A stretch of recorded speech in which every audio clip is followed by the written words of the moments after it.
Sir एक query थी। हाँ बताइए। अगर जैसे आपने फादर को कहा कि अगर हम इस तरह से उनका जो भी उनको लिए सेवा करते हैं तो एक्टिवेशन होता है मंगल का। मदर के लिए अगर हम उनको कुछ गोल्ड गिफ्ट करें तो क्या जुपिटर को हम ले जा सकते हैं फोर्थ हाउस में? जुपिटर को तो ले जाना बहुत ही अच्छा होता है रवि जी। अगर मदर को वो गोल्ड गिफ्ट किया जाए तो बिल्कुल बिल्कुल ये बिल्कुल, रेमेडी बहुत ही अच्छा है। ये सोच आई, मतलब एकदम से दिमाग में आया तो मैं आपको पूछ लूं। नहीं बिल्कुल, वैसे भी माँ का घर चौथा भाव है, और चौथे भाव में आप जो ले जा करके करना चाहते हैं बहुत ही बढ़िया। माँ को गोल्ड गिफ्ट करना बहुत ही बढ़िया है। गोल्ड गिफ्ट दे सकते हैं। इवन माँ को चांदी के गिलास में दूध डाल करके, केसर वाला दूध, या अगर केसर नहीं हिम्मत है तो हल्दी वाला दूध अपने हाथ से माँ को पिलाना और उनका आशीर्वाद लेना बहुत ही उत्तम उपाय है। कभी कभी रिजल्ट खराब नहीं गया। अगर कोई बंदा कहता है मेरा काम नहीं बन रहा है, कोई काम अटक रहा है, और वो अगर 45 दिन तक कर दे, इवन ऐसे बंदे को जिसकी नौकरी ना लगे और बार बार नौकरी हटती है, तो भी अगर वो ये काम करता है तो उसको कहीं ना कहीं दिशा मिल जाती है, कोई ना कोई उपाय मिल सर जाता है। ये माँ भी को शक हो जाएगा, माँ को शक हो जाएगा क्या चाहता है भाई। माँ 45 को दिन बस, तक, माँ को 45 यही दिन शक तक होगा सेवा कर कि रहा है।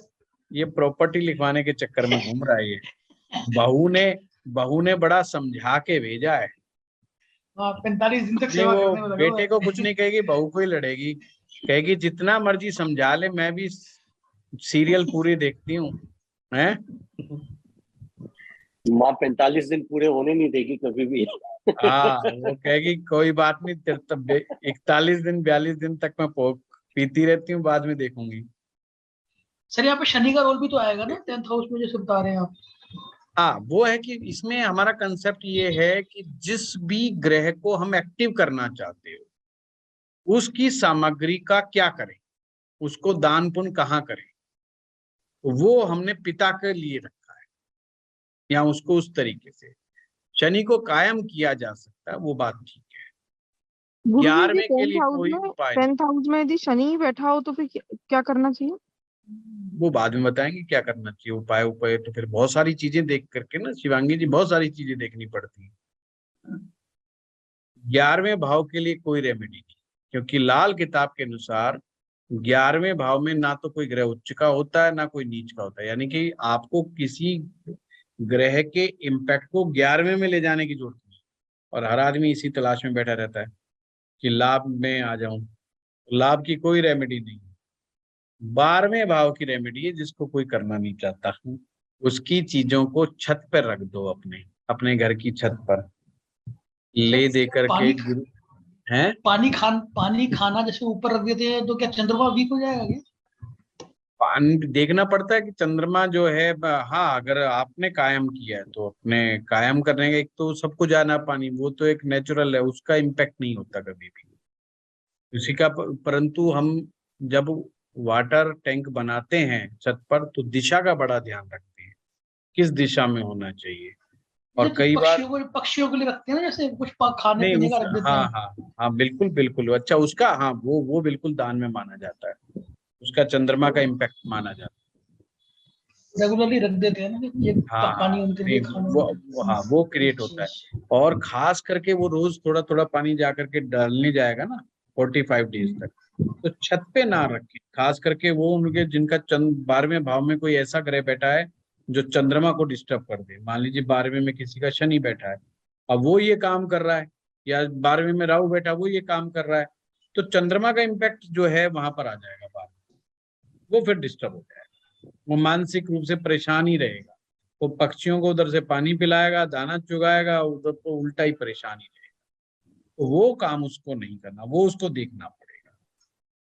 फिर भी मैं कहूंगा अपनी छत पर पानी ना पिलाएं, किसी दीवार पर या साइड में या थोड़ी निचाई पर रख करके पानी पिलाएं। जैसे आपका दो मंजिला घर है अगर, तो वो पहली मंजिल पे रख दें, दूसरी मंजिल पे या टॉप फ्लोर पे ना रखें।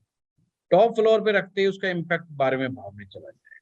इस चीज का थोड़ा सा ध्यान रखेंगे तो दिक्कत नहीं है। और मैं तो यही कहूंगा कि किसी को भी छत के ऊपर पानी नहीं रखना चाहिए, अपने से नीचे ही रख देना चाहिए। कहीं और व्यवस्था बना लीजिए, कोई पेड़ पौधों गमलों के पास व्यवस्था बना लीजिए पक्षियों के लिए। पक्षियों को पानी पिलाना बहुत अच्छा है, उसके लिए मैं मना बिल्कुल भी नहीं करूंगा। और छत के ऊपर से असर, इसीलिए आप एक चीज देख रहे हैं, जो कबूतरों को दाना चुगाते हैं ना अपनी छत के ऊपर, तरक्की उन्नति नहीं होती। इसीलिए बड़े बुजुर्ग कहते हैं भाई अपनी छत के ऊपर दाना मत चुगाओ, है पार्क में जाओ, बाहर जाओ, कहीं और दाना चुगाओ। वो उसके पीछे रीजन ये है कि आप जो चीज डाल रहे हो कबूतर आए, और कबूतर का मान आना कोई अच्छा नहीं माना जाता, खास करके छत के ऊपर कि 12वां भाव आपका छत है। तो इस तरीके से ये रेमेडीज के बारे में कुछ नियम बनाए गए। अब जिस दिन भी आप रेमेडी करो उस दिन एक तो बादल नहीं होने चाहिए, बरसात का मौसम नहीं होना चाहिए, ये थोड़ा मौसम का ध्यान रखिए। और ये नियम जब लागू होगा जब आप उस दिन कोई नया उपाय शुरू करने वाले हैं, तो ये नियम लागू। अगर उपाय पहले से कंटिन्यूस चल रहा है तो कोई इतनी ज्यादा टेंशन वाली बात नहीं है, आप कंटिन्यू करिए। घर में सूतक या पातक नहीं होना चाहिए। सूतक पातक का मतलब होता है, सूतक का ना डेथ हो जाए किसी भी घर में परिवार में, तो कोई रेमेडी शुरू नहीं करनी चाहिए। और कोई रेमेडी पहले से चल रही हो तो उसको वहीं फुल स्टॉप लगा देना। घर में नए बच्चे का जन्म हो जाए, बच्चा पैदा हो जाए, तो भी ये रेमेडी को रोक देनी चाहिए, नया उपाय नहीं करना चाहिए। अगर उपाय 3 आपने सेलेक्ट कर लिए, 4 कर लिए, 5 कर लिए, तो एक दिन में एक ही उपाय शुरुआत करें, सारे उपाय एक दिन ना है। मान लीजिए आपने बृहस्पति का भी उपाय रख लिया, मंगल का भी उपाय रख लिया, सूर्य का भी उपाय रख लिया, तो स्टार्टिंग में ये नहीं कि आज ही मैं सारे के सारे कर दिए हैं। चने की दाल मंदिर में ले आया, हनुमान जी के मंदिर में जा करके मिठाई बांट आया, है सूर्य के लिए गायत्री मंत्र पढ़ लूंगा, तो ऐसा ना। एक दिन में एक उपाय, फिर आगे जो नंबर आए फिर उसको फिर कंटिन्यूटी में बना करके रखें। उपाय को इस तरीके से करना। और हमेशा अनुभव की तो बहुत विशेषता ही, अगर कैसी प्रॉब्लम है कैसी नहीं है उन सब बातों पर विचार करें। और जो इमीडिएट के उपाय होते हैं उनमें कई बार इन नियमों का इतना ज्यादा फॉलो नहीं करवाया जाए, परंतु आम अमूमन जनरल वे में उपाय इसी तरीके से करें।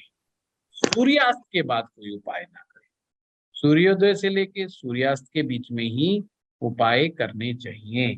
और मैंने आप लोगों को बताया था जब लंबे उपाय चलते हैं तो बीच में अगर टूट जाता है तो ये दोबारा से करने पड़ जाते हैं। महिलाओं के लिए जरूरी है कि उनको पूरे 45 दिन नहीं मिलते, तो इसलिए उन्हें एक थोड़े से चावल ले करके उनको कच्चे दूध में भिगो करके और एक सफेद कपड़े में बांध करके छोड़ देने चाहिए।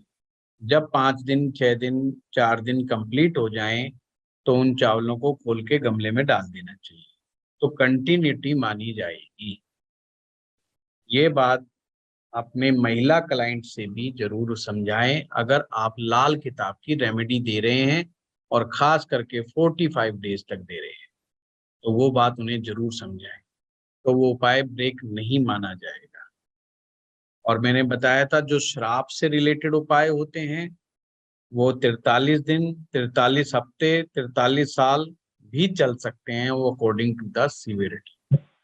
ये वाली दोबारा बता दीजिए, वो चावल कपड़े में बांधने में। सिंपल है, थोड़े से दाने चावल के लेने हैं, कच्चे दूध में, कच्चा दूध का मतलब है उसको उबाला ना हो, कच्चे दूध में थोड़े से भिगो लिए और बस मतलब धोना है, भिगोना भी क्या मतलब धो लिए, थोड़ा सा ऐसे घुमा दिया और उसको एक सफेद कपड़े में बांध करके रख। जब हम शुद्ध हो जाएं उसके बाद उनको खोलने के बाद उनको चावलों को गमले में, ऐसे ही जब भी ये उपाय करना है कंटिन्यूटी बनाए रखने के लिए इस तरीके से ये करना चाहिए।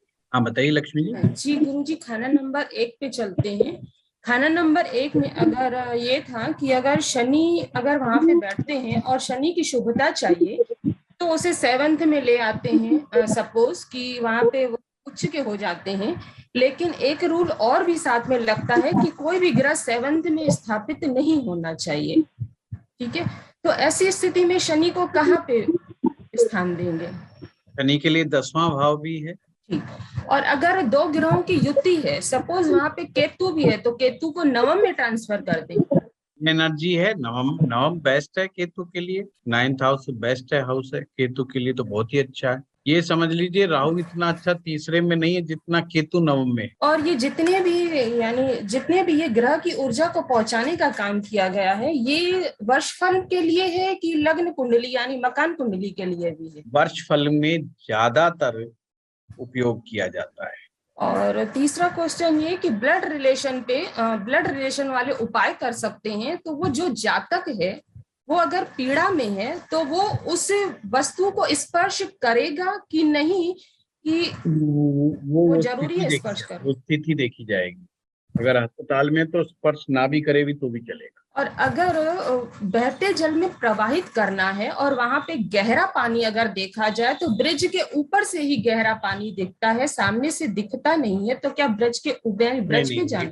गहराई नहीं नापनी, बस एक अंदाजा मात्र होता है कि हाँ भाई गहरा है। कि जैसे हम गंगा जी है, अब गंगा जी में आप हर की पौड़ी के पास जाओगे तो वहां पानी 4 फुट का है। अब 4 साढ़े 4 फुट से ऊपर का पानी ही नहीं है, तो मतलब वो उपाय आपने वहां पर नहीं करना है, आपने आगे जाके करना है। आगे पानी गहरा है, ऑटोमेटिक बात है, सबको मालूम है, तो वहां जाके करिए। दूसरी बात, कभी भी आप गंगा जी जाते हैं तो भीड़ भाड़ वाली जगह पे कभी भी उपाय मत कीजिए। कोई ऐसा स्थान खोजिए जहां ना के बराबर हो व्यक्ति, और कोशिश करें ना ही हो तो कोई दूसरा व्यक्ति, बहुत बढ़िया। उपाय एकांत में होना चाहिए, श्रद्धा के साथ होना चाहिए। अपने खास हितैषी को ही साथ लेके जाएं, अगर मदद की आवश्यकता हो तो। किसी मित्र को साथ ना लेके जाएं, गप्पे मारते हुए ना लेकर के जाएं। बिल्कुल उपाय के लिए जाएं तो शांत जाएं, मौन जाएं, और आते समय भी मौन। और अगर कोई पीछे से बात करने की कोशिश करता है, पीछे से आवाज मारता है, तो उसकी बात का जवाब ना दे।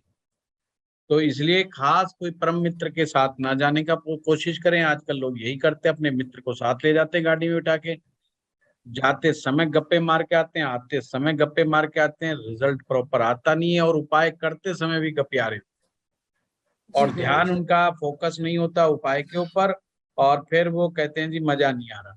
और मैंने देखा जो लोग बहुत शिद्दत के साथ उपाय करते हैं उनके रिजल्ट इतने फंटास्टिक आते हैं कि कई बार मैं हैरान हो जाता हूँ, इतने चमत्कार की तो हमने उम्मीद नहीं की होती है, इतने फास्ट रिजल्ट आते हैं। तो इस चीज में जो भी बहते जल का उपाय होता है, ये बिल्कुल स्टेरॉइड्स की तरह असर करता है ज्योतिष के अंदर। ये चीज ध्यान रखें, अगर आपका निशाना बिल्कुल सटीक गया तो रिजल्ट तुरंत आएगा, पर उनको समझा के भेजिएगा। हितैषी सबसे बड़ा हितैषी माता पिता होते हैं। सबसे बड़े हितैषी आज के दौर में माता पिता ही होते हैं। अगर उनके साथ बहुत अच्छी बनती है तो बहुत बेस्ट है। उनके साथ बात करो, डिस्कस करो, वो आपको जितनी अच्छी से हेल्प करेंगे और कोई दूसरा नहीं करता। या कोई और ऐसा रिश्तेदार जो आपको समझता हो, जो थोड़ा सा सुलझा हुआ व्यक्ति हो, उसको भी आप अपने साथ ले जा सकते हैं, और पंडित जी को भी साथ ले जा सकते हैं मुझे छोड़ करके। बाकी जो है कोई जाने को तैयार हो तो, क्योंकि मैं चुटकुले सुनाता जाऊंगा तो ये मेरी समस्या है, तो इसलिए मैं खुद की भी हानि करूंगा। तो कहने का मतलब ये है, इन चीजों की सावधानियां रखनी है। अगर आपने बहते जल प्रवाह की ये चीजें आपने करनी है। एक कंफ्यूजन और दूर कर दीजिए। पंचम में राहु और मंगल अच्छे नहीं माने जाते हैं और ये पितृदोष भी क्रिएट करते हैं। तो ऐसे में उपाय है कि हाथी, जो भी आपने बताया, हाथी को स्थापित करें गंगा जल में। लेकिन कुछ जगहों पे ये भी बताया गया है कि राहु अगर अच्छा नहीं है या मंगल भी बद्ध हो जाते हैं। राहु और मंगल अगर सही नहीं है तो हाथी से संबंधित कोई भी चीज घर में न रखें। इसको थोड़ा सा क्लियर कर दीजिए।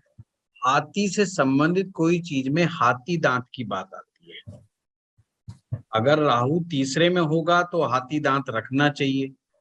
अगर राहु 5वें में हो तो बिल्कुल भूल करके भी नहीं रखना चाहिए। हाथी से संबंधित का ना, हाथी दांत की बात कही गई है, या हाथी दांत से बनी हुई।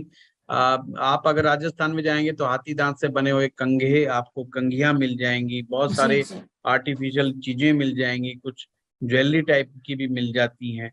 तो वो सब चीजें नहीं करती, सिंपल सी बात। जैसे आपने बताया कि हाथी 50 ग्राम या 500 ग्राम या 5 किलो जो भी हो, लेकिन जनरल रेमेडीज में अक्सर 60 ग्राम हाथी बोला जाता है। क्या इसके पीछे कोई तथ्य है? मानने को अलग अलग विद्वानों का अलग मत है। कुछ लोग कहते हैं कि 2 कदम और आगे बढ़ जाओ, तो 50 ग्राम जमा 2 ग्राम 52 ग्राम लेकर के, अक्सर तो लाल किताब में 52 ग्राम का कंसेप्ट, पर ये 2 ग्राम का कंसेप्ट मुझे खुद को समझ में नहीं आया, इसलिए मैं उसको अक्सर नहीं बताता भी नहीं हूँ, करवाता भी नहीं, ठीक है ना। तो वो 60 ग्राम से तो मेरे को लगता है वो छठे भाव का इम्पैक्ट ना क्रिएट हो जाए, तो वो मैं खुद डाउट में हूँ इस विषय में। तो मैं अक्सर 50 ग्राम ही रखता हूँ, क्योंकि मैं भाव के हिसाब से क्वांटिटी बताता हूँ। अगर मुझे कोई छठे घर के अंदर कोई ग्रह दिक्कत दे रहा है तो मैं उसको 600 ग्राम की क्वांटिटी में दान बताऊंगा। मैं कहूँगा 600 ग्राम ये लो और फलानी चीज को दान दो, 6 किलो लो। तो उस तरीके से मैं करता आया हूँ। तो फिर मैं पंचम के राहु के लिए मैं फिर 60 ग्राम नहीं बताता हूँ। देखिए, लॉजिक आपको अपना भी लॉजिक का इस्तेमाल करना होगा, अपना इनोवेशन करना होगा, चीजों की अंडरस्टैंडिंग बढ़ानी होगी और अपने हिसाब से भी आपको डेवलप करना। जी जी, वही सर संशय था, इसीलिए क्लियर नहीं, कोई बात नहीं। प्रश्न पूछने पे लक्ष्मी जी मेरी क्लास में कोई भी दोष नहीं लगेगा, किसी प्रकार का कोई पाप नहीं लगेगा, है बस रिपीटेशन ज्यादा नहीं होना चाहिए। मेरा मानना, अगर एक स्टूडेंट का एक क्वेश्चन है और दूसरे का भी वही सेम क्वेश्चन है तो वो रिपीट ना हो, एक से सुन लिया उसी से पता लग जाए। बाकी आप क्वेश्चन पूछो, क्वेश्चन की कोई मुझे चिंता नहीं हुई। ओके, धन्यवाद गुरु जी, हो गया क्लियर। हाँ, अमर जी बताइए, अमर जी बताइए, संदीप जी म्यूट रखिए। हाँ गुरु जी नमस्कार। अगर केतु अष्टम में बैठते हैं, हाँ, तो तो फिर उसको मंगल बद हो जाता है, मंगल बद हो जाता है। उसके लिए उसको स्मशान के लिए कौन सा करना चाहिए? नहीं, सबसे पहले मंगल को सही करो, और मंगल को ठीक करने के लिए सूर्य बुध की युति बनाओ। सूर्य बुध की युति कैसे बनेगी? आप तांबे का बर्तन लो और उसमें हरे मूंग भरो और उसको ऊपर से ढक्कन करवा करके टाका लगवा दो और अपने घर में स्थापित कर दो। तो सूर्य और बुध को आपने एक साथ मिला दिया। सबसे पहले तो पहली रेमेडी वो करो। देखिए, केतु अष्टम में तो बाद में दिक्कत देगा, सबसे पहले उसने डिस्टर्ब किसको किया? उसने मंगल को डिस्टर्ब किया है।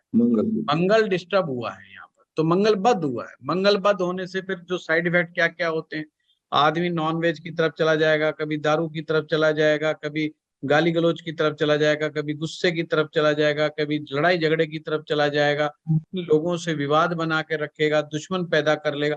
तो पहले तो उन सब चीजों से बचना है, ठीक है। केतु की कौन सी चीज होती है? 2 रंग की कोई भी चीज केतु की चीज होती है। 2 रंग का पत्थर केतु का होता है। आप कुछ मत कीजिए, 2 रंग के पत्थर लीजिए, 2 पत्थर। एक पत्थर को जाकर के शमशान भूमि में दबा करके आ जाइए और एक पत्थर को अपने घर पर ला करके कायम कर दीजिए, आपका केतु का इलाज हो गया। दूसरा उपाय, अगर आपने ये नहीं करना तो मतलब इसमें ग्रह नष्ट नहीं होगा, ये ध्यान रखना। अगर केतु को नष्ट कब करना है? जब टांग से रिलेटेड, पांव से रिलेटेड, घुटने से रिलेटेड, आपके जॉइंट पेन से रिलेटेड तकलीफ बहुत बुरी तरीके बढ़ जाती है या ऑपरेशनल स्थिति आ जाती है, ऑपरेशन बता दे डॉक्टर के भाई ऑपरेशन होगा ये, तो ऐसी स्थिति में फिर केतु को नष्ट किया जा सकता है। फिर आप केवल 2 रंग का पत्थर एक ही लेना है और उसको दबा दो, ठीक है। और 8 बार करना है इसको, बस ये ध्यान रखना। इस रेमेडी को 8 बार करिएगा तो वो चीज सेट हो जाएगी। अदरवाइज अगर आपने उसको नष्ट नहीं करना तो 2 रंग का कंबल लीजिए, वहां पर कोई फकीर मिले, कोई साधु मिले, कोई और मिले तो उसको वो कंबल जाके दान दिए। और अगर शमशान भूमि में ना मिले तो शमशान भूमि के पास भी कोई जगह में कोई व्यक्ति मिल जाए तो उसको भी दिया जा सकता है। जरूरी नहीं कि शमशान में बैठे, शमशान में कोई भाई पिकनिक स्पॉट तो है नहीं कि बैठा मिलेगा, है। तो ये चीज ध्यान रखना, जरूरी नहीं है। लोटा है वो कौन सी डायरेक्शन में स्थापित करना है? तांबे का लोटा किस चीज की रेमेडी के लिए? अभी आपने बताया ना मंगल की रेमेडी के लिए सूर्य और बुध को मिला देंगे। तो हाँ, में... ये पूर्व दिशा में भी रख सकते हैं आप, इसको उत्तर दिशा में भी रख सकते हैं। Okay sir, thank you. हाँ संदीप जी, अब बताइए। सेकेंड हाउस में वर्ष फल के अकॉर्डिंग केतु मंगल हो तो क्या करना चाहिए? केतु मंगल का दान। देखो, रेमेडी मत पूछो क्लास, क्या होगा कि रेमेडी फिर तो बड़ी भारी दिक्कत हो जाएगी। आप देखो, स्टूडेंट्स में एक्साइटमेंट होती है और लाल किताब रेमेडीज ऐसी होती है, बंदे को लगता है सारी रेमेडीज मैं ही कर दूं और आज ही कर दूं, भैया उसमें बहुत बड़ी गड़बड़ियां हो जाती हैं, तो दिक्कत हो जाएगी। फिर बाद में आप ही मेरे अगले कोर्स में नहीं आओगे, कहोगे कि गुरुजी ने अच्छी रेमेडी बताई, मेरे तो दिक्कत आ गई, है ना। तो वो नहीं भाई, सभी स्टूडेंट को संभाल के रखना है ना। अगली क्लास में से 50 50 स्टूडेंट लेने हैं मैंने, अब देख लो 5 बाकी कहाँ से ढूंढ के लाऊंगा। वैसे करना तो ऐसे चाहिए ना कि सेकंड हाउस में जो बैठे हुए हैं ग्रह उनकी रेमेडीज करनी। सबसे सॉफ्ट जो चीज सबसे ज्यादा आसानी से समझ में आ जाए आपको, सबसे पहले वो जब कम से कम नुकसानकारी, तीर्थ यात्रा जाइए, मंदिर में जाइए, दर्शन करके आइए, मतलब इस तरह की रेमेडीज कीजिए, माता पिता की सेवा कीजिए, माता पिता का आशीर्वाद लीजिए, कभी साइड इफेक्ट नहीं करती है सिर्फ। हाँ मंजीत जी। गुरुजी, हमने जो पीछे पढ़ा था ग्रहों का अच्छा बुरा होना, कॉम्बिनेशन। अब कॉम्बिनेशन में 2 चीजें हैं, एक तो हम कहते हैं जैसे केतु के केस में 3 उसके बोले गए हैं, अब 3 में से केतु का 2 अच्छे 1 बुरा है, एग्जाम्पल। हाँ, तो ये जो चीज बुरा है वो लैक करेगी, वो लैक कर जाएगी। केतु को अच्छा माना जाएगा या नहीं? मैं बता रहा हूँ कि अच्छा का कोई डेफिनेशन नहीं है, कितना अच्छा, हाउ मच वाली भी तो बात आती है। एक आदमी कहता है जी क्या मेरे जीवन में वाहन योग है, आंख बंद करके कह दो बाइक ले लेगा, साइकिल तो ले ही लेगा, 10,000 रुपए महीने भी कमाता होगा तो भी साइकिल ले लेगा, वाहन तो वाहन है ना। जी जी। अब दूसरा व्यक्ति कहता है, वो दिमाग में सोच के आया कि BMW चाहिए मुझे, तो आपको क्या देखना पड़ेगा, आपको ग्रेडिंग देखनी पड़ेगी कि जो ग्रह वाहन देते हैं, जो हाउस वाहन देखता है, उसकी स्ट्रेंथ कितनी अच्छी है, वो कितना ब्यूटीफाई है, वो बताएगा आप। ठीक है ना। ऐसे ही हम कहते हैं बुध और शुक्र इकट्ठे हो तो ये राहु अच्छा माना जाता है फॉर एग्जाम्पल, लेकिन अब बुध अच्छा नहीं इकट्ठे हो, नहीं मंजी जी दोबारा सुनो, बुध और शुक्र इकट्ठे हो तो सूर्य बनता है, बुध शुक्र हो तो सूर्य बनता है, बुध शुक्र इकट्ठे हो तो मंगल बद हो जाता है, पर बहुत ज्यादा बद नहीं होता, थोड़ा बद होता है, पर बुध शुक्र के मिलने से ये मसनूई कॉम्बिनेशन है जिससे सूर्य बनता है। अच्छा, तो बट अब ये कहा गया कि ये कॉम्बिनेशन इकट्ठा मिल जाए, दोनों इकट्ठे मिल जाए तो ये शुभ माना जाएगा फॉर एग्जाम्पल। हाँ, लेकिन अब कॉम्बिनेशन में एक बहुत अच्छा माना जाता है, बट इंडिविजुअली देखने में एक ठीक नहीं है, फॉर एग्जाम्पल बुध अच्छा नहीं है फॉर एग्जाम्पल। अगर बुध अच्छा नहीं है तो वो कॉम्बिनेशन बहुत बढ़िया नहीं बना। देखो सिंपल सी बात है, कोई व्यक्ति कहता है कि मेरी कुंडली में बुधादित्य योग है, अब बुधादित्य का नाम आते दिमाग में आता है कि बंदा इंटेलिजेंट है, पर फिर बात आती है कितना इंटेलिजेंट है। एक इंटेलिजेंट वो होता है जो पहले पढ़ता है, फिर रट्टा मारता है, याद करता है, फिर प्रैक्टिस करता है, उसको समझ में आता है, समझना, पढ़ता है, याद करता है, प्रैक्टिस करता है, रट्टा मारता है, फिर प्रैक्टिस करता है, समझ में आता है। एक व्यक्ति पढ़ता है, सीधा समझ में आ जाता है, एक व्यक्ति मात्र सुनता है, समझ में आ जाता है, एक व्यक्ति 2 पेज पढ़ता है किताब के, उसको पूरा समझ में आ जाता है ये किताब आगे जाके कहाँ जाकर के क्या लिखने वाली है। फिर हम कहेंगे तो कंप्यूटर जैसा ब्रेन है यार, ये तो फटाफट समझ गया, तो चुटकियों से समझ गया। हम जितने सेकंडों के हिसाब से विश्लेषण करने में समय लगा रहे हैं, एक आदमी ऐसा है कि उसके हाफ से भी कम समय के अंदर वो अपना विश्लेषण करके बता देता है यार ये चीज तो ऐसे नहीं ऐसे, हम अभी तक सोच ही रहे होते हैं। ये सारी की सारी चीजें बुधादित्य से ही आने वाली हैं, पर ये बुधादित्य की ग्रेडिंग पे तय करता है बुध कितना स्ट्रेंथफुल है। बुध अगर अस्त है तो ये चीज ध्यान रखना है कि वो बहुत ज्यादा कंप्यूटर माइंडेड नहीं है, वो जितना भी इंटेलिजेंस फैक्टर है वो उसकी मेहनत का परिणाम है, वो उसकी मशक्कत का परिणाम है, तो मतलब वो चालाक प्रवृत्ति का नहीं है, वो मन से सीधा है, हृदय से सीधा है ना। वो हर चीज लेना जानता है, पर मेहनत से, मशक्कत से, बाय हुक्स और क्रुक्स वाली सिचुएशन नहीं है, क्योंकि बुध क्या है, चालाकियां भी है, थोड़ी सी इंटेलिजेंस भी है, स्मार्ट वर्क है। आप बुध को स्मार्ट वर्क समझो, जिसका बुध जितना अच्छा होगा वो उतना ही स्मार्ट वर्क करना जानता है, वो उतना ही कोई ना कोई इनोवेशन निकाल के ले आएगा, नई चीज निकाल के ले आएगा, बाकी लोग मेहनत करते रह जाएंगे, चुपचाप साइड से निकल के आगे बढ़ जाएगा। ये है बुध की कैपेसिटी। तो जब सूर्य और बुध का आपस में जब कॉम्बिनेशन बनता है तो हमें देखना होता है कि क्या कितनी स्ट्रेंथ है। लाल किताब इस विषय में बहुत अच्छे से समझा देती है कि बुधादित्य योग बना तो सही, पर बुध की क्या स्ट्रेंथ आई। तो आपने बाकी जगहों से देखो कि बुध कैसा हुआ कैसा नहीं हुआ। अगर वो उम्दा बुध हो गया तो वो फिर बंदा एक्सीलेंट ब्रेन होता है, कंप्यूटराइज्ड ब्रेन समझो उसको। उसकी मेमोरी पावर बहुत गजब की होती है, सुन भी लेगा, समझ भी लेगा, विश्लेषण भी कर लेगा, क्विक असेसमेंट। ऐसे बंदे रुकते नहीं है, फराटा होते हैं लोग, ये कहीं नहीं रुकते।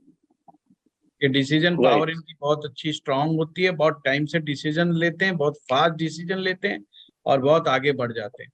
तो सेम बुधादित्य योग बच्चे को 50% पे भी रखता है, वही बुधादित्य 60 वाला भी होता है, 70 वाला भी होता है, और वही 98% वाला भी होता है। और एक बुधादित्य योग होता है वो इतने 98 ना भी लेके आए, पर 98 वाला जहां पर रहेगा उससे 10 कदम आगे बढ़ जाएगा जिंदगी में अपनी स्मार्टनेस के चलते। करेक्ट है ना। जैसे एक मैं सुन रहा था, एक खबर आई थी, किसी ने 10 साल पहले चंदन के पेड़ लगा दिए और उसकी जो लागत थी वो पता नहीं कितनी 6 लाख थी कि कितनी बताई, और अब वो पता नहीं 2 करोड़ के 2.5 करोड़ के हो गए उनकी कीमत। मैं बड़ा हैरान हुआ। मैंने कहा यार देखो, जिनको स्मार्ट वर्क आता है कैसे कैसे पैसे को मल्टीप्लाई किया है। शेयर मार्केट भी इतना अच्छा नहीं कर सकती जितना अच्छा इसने करके दिखा दिया। और उस चीज पे दिमाग ही नहीं आ जाता किसी का कि चंदन के पेड़ लगा करके और 10 साल 12 साल के बाद उसकी लकड़ी से इतना मल्टीप्लाई किया जा सकता है।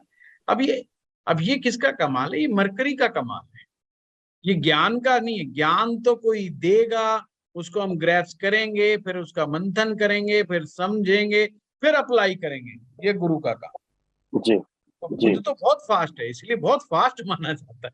मन के बाद बुद्धि का ही खेल है सारा। ठीक है, राइट गुरु जी, right. Thank you, thank you, thank you, thank you.